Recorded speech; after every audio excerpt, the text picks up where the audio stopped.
네, 안녕하세요. 컨테이너리스트 주식공무원입니다. 2019년 4월 9일 화요일 장전 투자 전략에 대해서 말씀드리도록 하겠습니다. 먼저 미국 시장 먼저 살펴보도록 하겠습니다.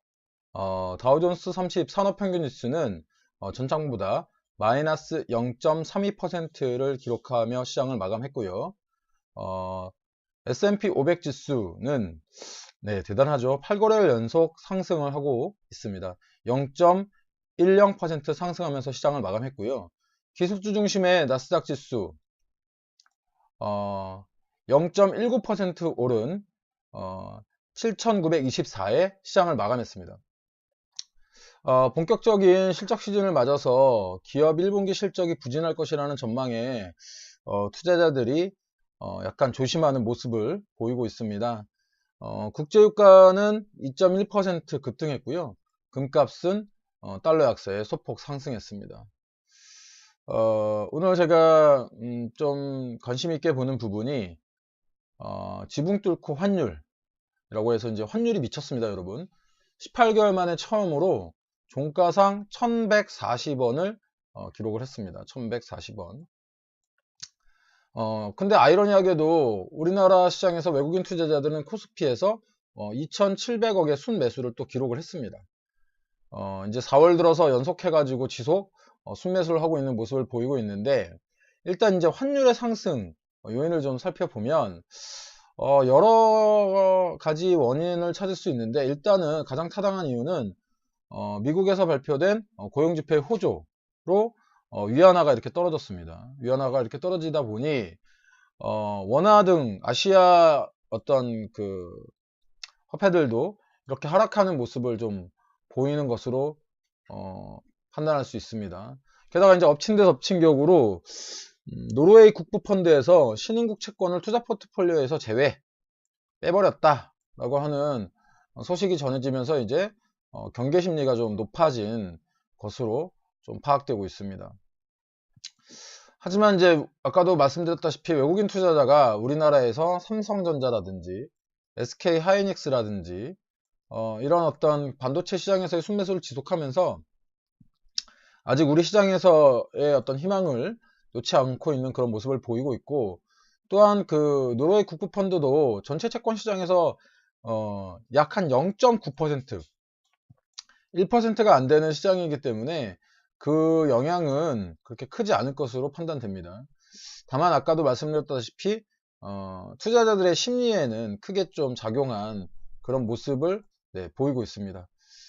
이렇게 된다면 어제 시장에서 꿋꿋하게 외국인들이 매수했던 종목들이 오늘도 강세를 볼 가능성이 높죠.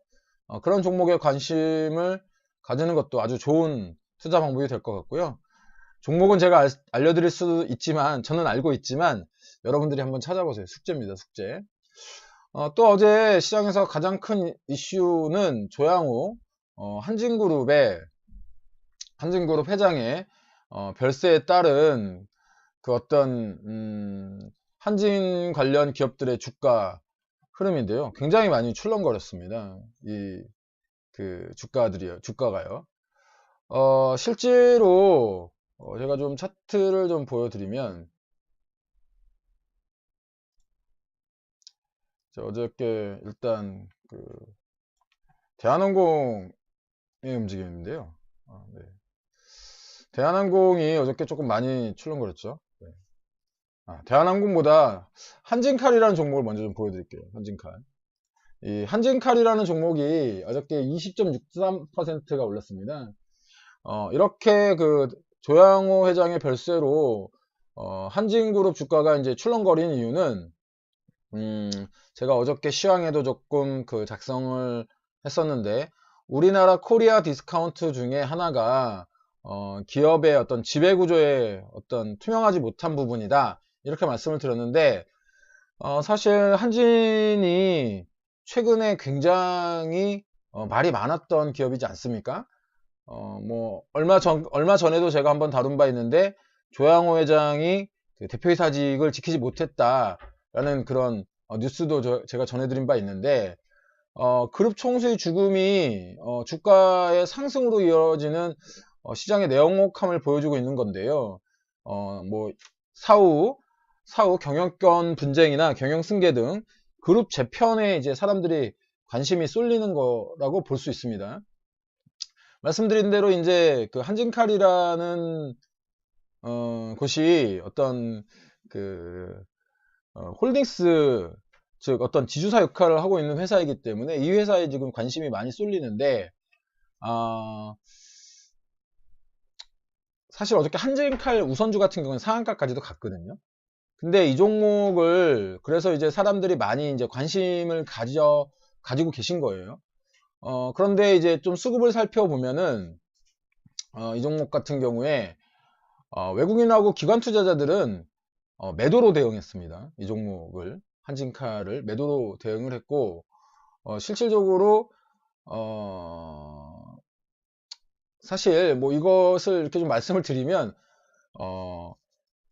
이런 스토리텔링, 즉 뭐 예를 들어서 조양호, 그럴싸하잖아요. 조양호 회장의 죽음은 아까 말씀드린 대로 시장에서 어떤 한진칼이라는 종목이 경영권 분쟁에 휩쓸리거나 아니면은 경영권 관련된 내용으로 사람들이 관심을 보이니까, 이건 제 생각이에요. 어디까지나 제 생각인데, 그럴싸하게 보이게 만들어 놓고 사실은 개인들에게 주가를 떠넘기는 그런 모습을 여러 번, 이 한진칼 뿐 아니라 여러 번 그런 경우들을 제가 좀 보아왔습니다.